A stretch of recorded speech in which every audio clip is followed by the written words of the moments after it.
오늘 우리가 읽은 말씀은요, 하나님과 엘리야의 대화로 시작이 됩니다. 대화 내용만 들어보면 엘리야가 굉장한 절망감을 느끼고 있는 걸 알 수 있습니다.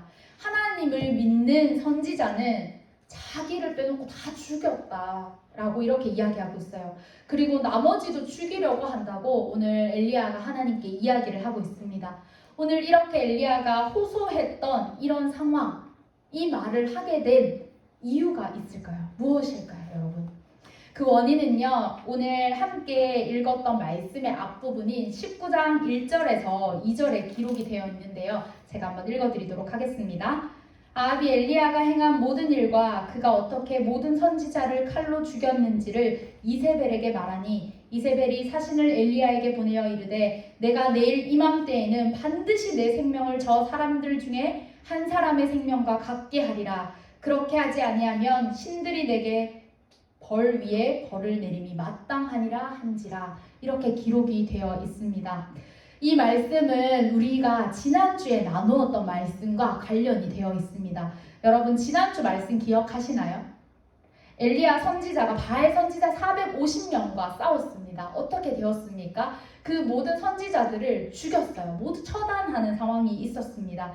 그리고 나서 이제 오랜 가뭄이 해결이 되는 것을 우리는 말씀 속에서 보게 되었는데요. 그 이후에 이스라엘이 바알을 버리고 하나님만을 따랐습니다 라고 이렇게 이야기가 진행이 되면 얼마나 좋을까요? 그런데 이 이야기가 이렇게 전개를 하고 있습니다. 이 사건 이후에 아합이 자신의 아내였던 이세벨에게 이야기를 해요. 이런 일이 있었다고. 그렇게 하고 나니까 이제 바알의 그 신봉자였던 이세벨이 가만히 있지 않는 거예요. 이제 이 엘리야 내가 죽여야겠다.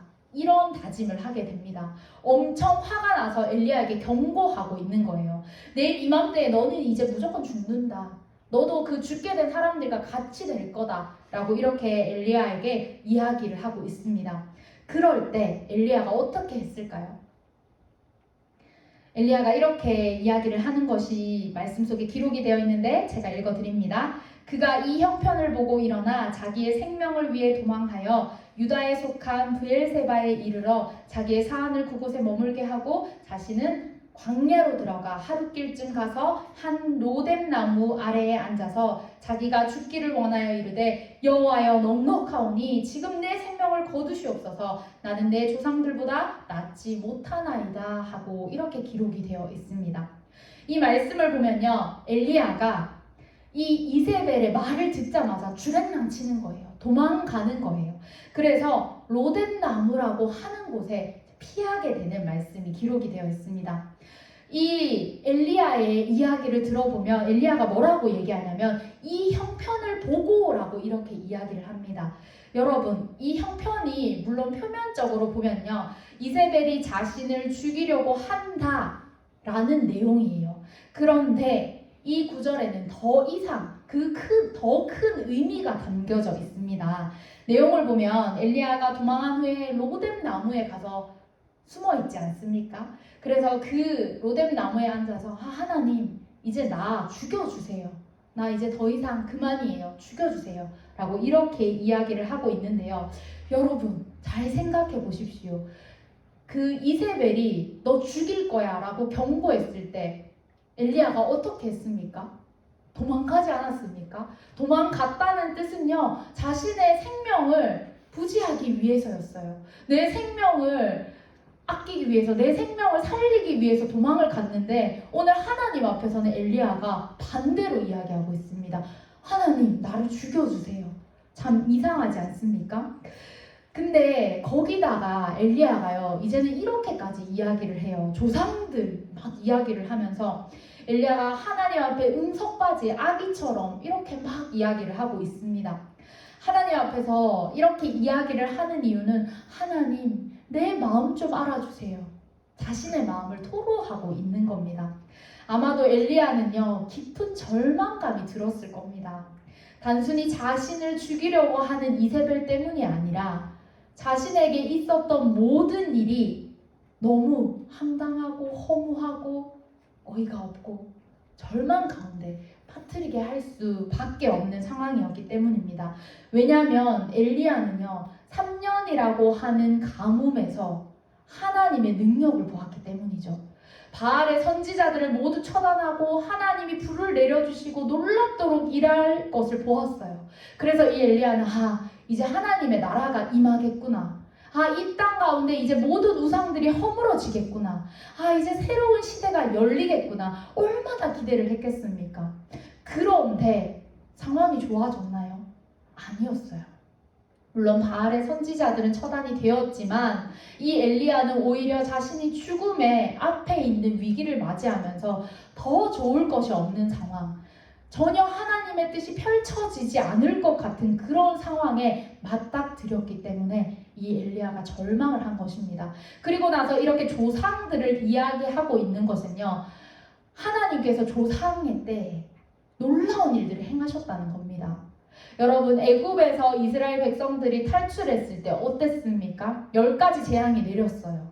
막 홍해가 갈라졌어요. 그 사이로 이스라엘 백성들이 지나갔습니다. 그런 놀라운 일들을 이스라엘 백성들이 그 조상들이 보았습니다. 모세를 통해서 그런 일들이 일어났지요. 그런데 그뿐만이었습니까? 그 이후에도 하나님께서 놀라운 일들을 행하셔서 모든 전쟁에 능하신 하나님의 방법대로 이스라엘 백성들을 이끌어 주셨어요. 그래서 조상들은 이미 그런 놀라운 하나님을 보았다는 겁니다. 그런데 오늘 왜 나에게는 이런 일이 일어나지 않습니까? 하나님, 놀라운 일들을 보여주셨는데 왜 이 나라는 변하지 않습니까? 이런 마음으로 오늘 엘리야가 하나님 앞에 응석바지처럼 절망 가운데 휩싸여서 하나님 앞에 토로를 하고 있는 겁니다. 엘리야는요, 이런 구원을 기대했습니다.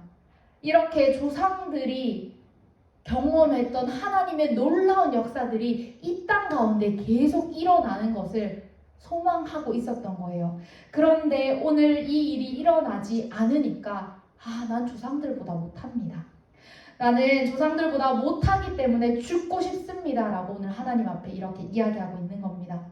그런데 하나님께서 이 엘리야를 보고 얘 정말 철이 없네.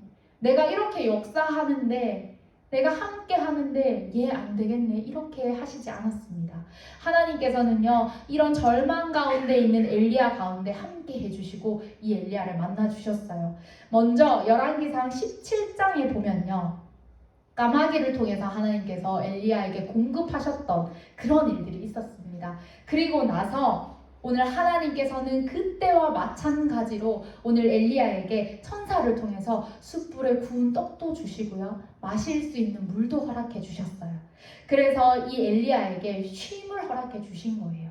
엘리야에게 쉼을 누리라. 그리고 엘리야야, 너 왜 거기 있느냐? 이제 나와 일어나서 함께 가자 라고 엘리야에게 말씀하고 계시는 겁니다. 그렇게 엘리야에게 쉼을 허락하신 하나님, 천사를 보내셔서 그 쉼을 허락하셨던 하나님, 그 이후에 이제 어떤 일이 일어나냐면요, 엘리야가 40주야를 걸어갔대요. 그런데 여러분, 이 40주야를 걸어가서 도착한 곳이 어딘지 아십니까? 바로 호렙산입니다. 호렙산이 어떤 곳이었습니까, 여러분? 엘리야가 그 바알 선지자들과 맞서 싸우던 곳이 아닙니까? 이 선지자들과 대결했던 곳으로 하나님 다시 이끌어 주십니다. 그런데 엘리야가 머물렀던 곳이 브엘세바라고 하는 곳인데요, 호렙산까지 40주야를 걸어갔대요. 여러분, 그러면 먼 거리를 이 40주야를 달려가서 열심히 걸어갈 그 거리를 위해서 하나님께서 먹여주시고 위로해주셔서 그 힘을 가지고 40주야를 갔구나, 이렇게 생각할 수 있어요. 그런데 놀랍게도 브엘세바에서 호렙산의 거리는요, 그렇게 먼 거리가 아니라고 합니다. 학자들이 이야기하기를 60km에서 70km 정도 되는 거리래요. 꽤 많이 되는 것 같은데 라고 생각하시죠? 그런데 이 거리는요, 여러분, 한 며칠만 열심히 걸어가면 되는 거리래요. 그래서 40주야를 걸어가지 않아도 되는 거리인데 오늘 엘리야가 그 40주야를 걸어갔다고 하는 것은 그만큼 고뇌하고 고민하고 자신의 절망의 한 걸음 한 걸음들을 내딛고 헤매임과 생각과 갈등 여러 가지를 가지고 이 길을 걸어갔던 것과 같습니다. 그러면 지금 엘리야가 이렇게 힘들어하는 것이 무엇입니까? 지금 나에게 하나님이 그럴싸하게 역사해 주지 않는다는 것, 그것이 엘리야에게는 가장 힘든 일이었습니다.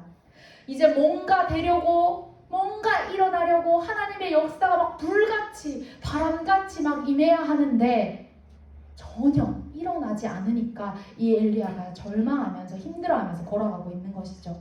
그런데 여러분, 여기에서 우리가 기억해야 할 것은요, 이 걸음 가운데 이 엘리야의 고뇌와 고민과 갈등과 생각 가운데 중심이 누구냐는 겁니다. 이 엘리야는 자신이 생각한 하나님으로 이 걸음을 걸어갔습니다. 내가 중심이 되고 내가 생각한 하나님이 이런 하나님이다 하고 생각했기 때문에 엘리야는 절망 속에 빠지며 그 걸음을 걸어갔던 겁니다. 하나님이 중심되어 주시고 하나님이 드러나야 하는데 내 생각으로 하나님을 재단하고 내 생각의 하나님은 이런 분위기 때문에 막 조상님의 하나님 같이 불같이 바람같이 임해야 하는데 그러지 않기 때문에 오늘 엘리야가 이렇게 힘들어하고 있는 겁니다. 엘리야는 하나님의 선지자였죠. 하나님의 말씀을 받고 그 말씀을 그대로 이스라엘 백성들에게 전해주는 자였어요. 그럼에도 불구하고 오늘 엘리야는 자신이 생각한 하나님으로 스스로 그 걸음을 걸어가고 있었던 겁니다. 그런데도 여러분, 하나님은요 엘리야를 모른 척하지 않으세요. 엘리야와 계속해서 함께 하시고 이제 도망쳐서 로뎀 나무에서 지쳐서 있었던 그 엘리야를 일으키셨고 함께 가자고 얘기하셨고 그래서 이 걸음 가운데도 함께 해주셨습니다. 그리고 나서 하나님께서는요, 지금 이곳에 네가 머물 곳이 아니야. 지금 여기가 아니라 이제 나와 함께 가야 해 라고 이야기해 주시면서 하나님이 밀착형으로 이 엘리야와 함께 해주셨던 겁니다. 그리고 나서 이제 계속해서 엘리야가 하나님과 동행하며 갔던 그런 걸음들이 오늘 말씀 속에서 계속 나오고 있습니다. 오늘 우리가 읽은 이 말씀 가운데 그런 장면들이 기록되고 있는데요. 엘리야가 함께 해주시는 하나님 가운데 이런 이야기를 합니다. 내가 만군의 하나님 여호와께 열심히 유별하대요. 오늘 함께 하시는 하나님 가운데 엘리야가 이런 고백하고 있어요. 그런데 여러분, 이 고백이 어떤 고백이냐면 내가 질투하는 것과 같다라는 이런 뜻이래요. 열심히 유별하다라는 뜻이 내가 질투합니다라는 뜻과 같다는데 그럼 이게 뭔 뜻일까? 라고 이 말씀 속의 원어를 더 깊이 알아보니까 하나님께서 이스라엘 백성들이 이방신들을 섬겼을 때, 우상을 섬겼을 때 나는 질투하는 하나님이다 라고 하는 그 감정이 엘리야에게도 같이 들었다 라는 것이 이 표현이라고 합니다. 그래서 하나님, 내가 하나님의 마음과 같이 질투하는 마음까지 느끼면서 하나님의 일을 하는 사람입니다 라고 이렇게 고백하고 있는 거예요. 그렇게 하면서 엘리야가 하나님께 고백을 하는데요, 그런 엘리야의 모습 가운데 하나님 이렇게 말씀하십니다. 11절 말씀인데 제가 읽어드리겠습니다. 여호와께서 이르시되 너는 나가서 여호와 앞에서 산에 서라 하시더니 이렇게 기록이 되어 있습니다. 여러분, 하나님 앞에서 계속 투정하는데도 하나님 함께 해주시고 이제 길 가는데도 하나님 함께 해주시고 그리고 엘리야가 하나님 내가 하나님의 마음을 가졌다고요. 내가 이런 사람이었다고요. 라고 이야기하는데도 하나님 함께 해주세요. 그러면서 이제는 하나님께서 그 굴 앞에서 엘리야 가운데 이렇게 행하시는 거죠. 이제 너가 여호와 앞에서 서라. 앞에 나와라. 하나님 앞에 내 앞에 나와라. 그렇게 이야기를 하십니다. 그리고 나서 이제 뭔 일이 일어날 것 같지 않습니까? 하나님이 나타나십니다. 말씀을 보면요, 여호와께서 이렇게 임하세요. 지나가시는데 크고 강한 바람이 산을 가르고 바위를 부수고 바람 가운데, 그런데 여호와께서는 바람 가운데 계시지 않았대요. 그리고 바람 후에 지진이 있었고 지진 가운데도 여호와께서 계시지 않았대요. 또 지진 후에 무슨 일이 있었냐면 불이 있었대요. 그런 가운데 하나님 계시지 않았대요. 그리고 나서 이제 막 바람도 불고 불도 일어나고 지진도 일어나고 그 가운데는 하나님 계시지 않았는데 그 일이 끝난 후에 아주 세미한 음성으로 하나님이 나타나셨다는 겁니다. 이 말씀을 보면 하나님께서 나타나시는데요, 엘리야가 생각했듯이 바람 가운데, 불 가운데, 막 지진 가운데 하나님 막 능력으로 막 다다다닥 나타나셔야 될 것 같은데 그렇게 나타나는 것이 아니라 그것이 모두 끝난 후에 하나님께서 아주 세미한 음성으로 나타나셨다는 겁니다. 이렇다는 것은 바로 엘리야에게 하나님이 꼭 하고 싶은 말씀이 있다는 건데 그 말씀은 바로 엘리야가 생각하는 하나님, 네가 생각하는 나의 모습, 그 모든 것들 내려놓고 내가 어떻게 일하는지를 네가 다시 한번 봐라. 엘리야 가운데 하나님을 새롭게 정립하고 계시는 모습이 바로 오늘 이 말씀입니다. 여러분, 하나님께서는요 세미한 음성으로 임하셨다고 이렇게 기록을 하고 있는데요, 그 세미하다는 것은 아주 가느다란 속삭임을 이야기해요. 그래서 우리가 그냥 듣는 것이 아니라 정말 집중하여서 내 귀를 쫑긋 세워서 내 마음을 다해서 내 생각 쏟아서 집중해서 들을 때 그 주님의 음성이 들려진다는 그런 뜻과 같습니다. 오늘 하나님께서는 이 엘리야에게 그렇게 임재해 주셨어요. 그래서 이제 하나님께서 너의 가운데 일하실 것이 새로운 일이 될 것이다. 그리고 나는 네가 생각하는 나의 모습뿐만이 아니라 이런 모습으로도 일하는 하나님이다. 이것을 엘리야에게 가르쳐 주셨습니다. 그리고 나서 이 불 가운데 나온 엘리야가 그 소리를 듣고 나서 이제 엘리야는요 하나님 앞에 새로운 사명을 받게 됩니다. 여러분, 엘리야는요 하나님 앞에서 어떤 사명을 받게 되냐면 이전에는 막 불이 내리고 막 놀라운 일들이 일어났다면 이제는 엘리야가 직접 가라 말씀하세요. 그리고 나서 14절에는 당시에 강력했던 아람이라고 하는 나라의 그 왕을 세워라. 아람이 이방인이었거든요. 이방 나라였거든요. 그런데 그곳에 하나님이 왕을 세우라 말씀하세요. 그뿐만인가요, 여러분? 16절을 보면 예후에게 기름 부으라고 말씀하세요. 그리고 엘리사라는 후계자를 세우라, 이런 것까지 하나님 명령하십니다.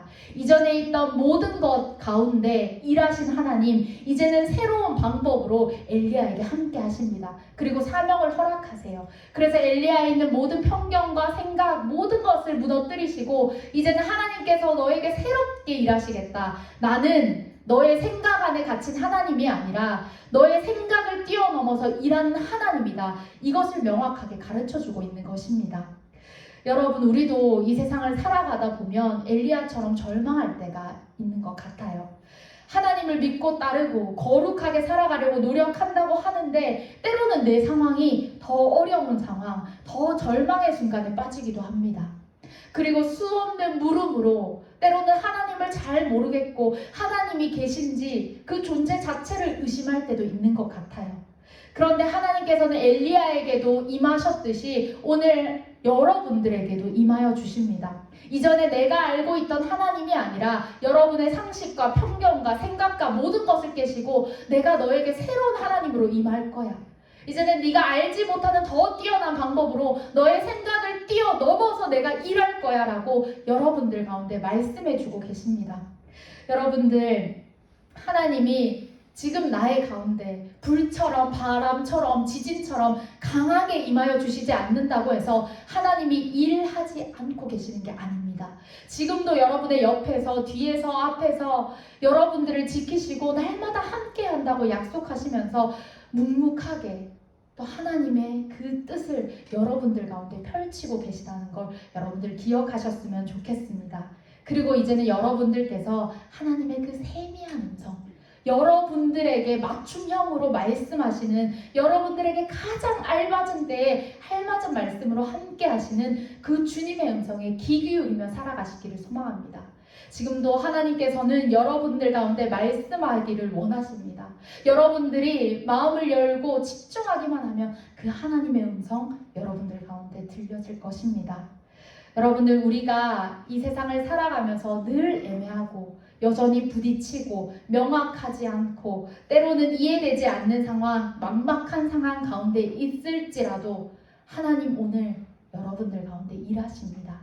그리고 여러분들에게 말씀하십니다. 그리고 여러분들이 이 삶을 잘 살아나갈 수 있도록 누구보다 힘껏 도와주시면서 이제는 여러분들에게 새로운 사명을 허락해 주실 것입니다. 이 하나님을 믿으며 하나님 앞에서 다시 한번 일어나시는 여러분들 되시기를 소망합니다. 기도하겠습니다. 하나님, 우리가 느껴지지 않는다고 해서, 어떤 큰 일이 일어나지 않는다고 해서 하나님이 우리 곁에 계시지 않는 것이 아니었는데, 때로는 내 생각대로 하나님을 재단하였고 때로는 내 생각에 가둔 하나님을 믿었습니다. 주님, 용서하여 주시옵소서. 이제는 우리의 생각을 뛰어넘어 일하시는 하나님, 우리의 이성과 우리의 모든 것들을 뛰어넘어서 일하시는 하나님을 의지하게 하시고, 날마다 그 세미한 하나님의 음성을 사모하며 그 하나님의 음성에 따라 움직이며 순종하며 이 사명 잘 감당할 수 있는 청년들 될 수 있도록 함께하여 주시옵소서. 예수님의 이름으로 기도드립니다. 아멘.